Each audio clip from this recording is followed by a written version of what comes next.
O venres dará comezo no local de ensaio Prudencio Romo o taller dos cantos de taberna que pon en marcha a Concellería de Cultura de Noia e a Asociación Ponte un San Cosmeiro. Ademais do obradoiro que se estruturará en 4 sesións, os cantos sairán á rúa en diversas xornadas para recuperar esta bella tradición e dinamizar a hostalería nos meses de marzo e abril.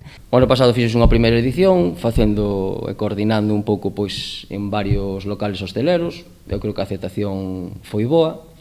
Este ano queremos repetilo, e queremos repetilo porque ademais pensamos que nas fechas nas que nós o establecemos ou que o queremos facer, que estamos falando de marzo e abril, posiblemente sean fechas onde haxa menos asistencia e a hostelería lle supoña tamén un beneficio, non? Os cantos terán lugar os días 1 e 8 de marzo e 5 e 19 de abril.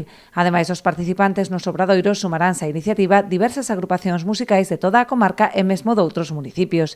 Dividiránse en 3 grupos por sesión que percorrerán 3 locais en distintos horarios. De máis lúdica, máis festiva, máis de, esa reunión que se farían nas terrazas ou nos locales hosteleros nos que participan, que me gustaría nombralos porque sempre hai que agradecer, como é o Lelo, a Parra, o Gaset, Solpor, Habana, o Jaratusas, Senra, o Tamara, o Ecus, o Baobá e o Lelé, que non o dixen.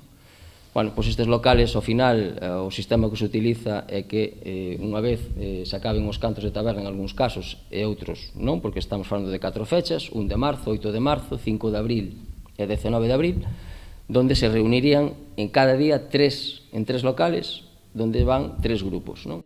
Os grupos convidados son os da Boina, Vai de Roda, Troula, Nunca é Tarde, Eiradela, Can de Jaiteiro, Son da Illa, Foliadeiras do Liceo, Falcoeira, Lumieira e Jaitas Blue.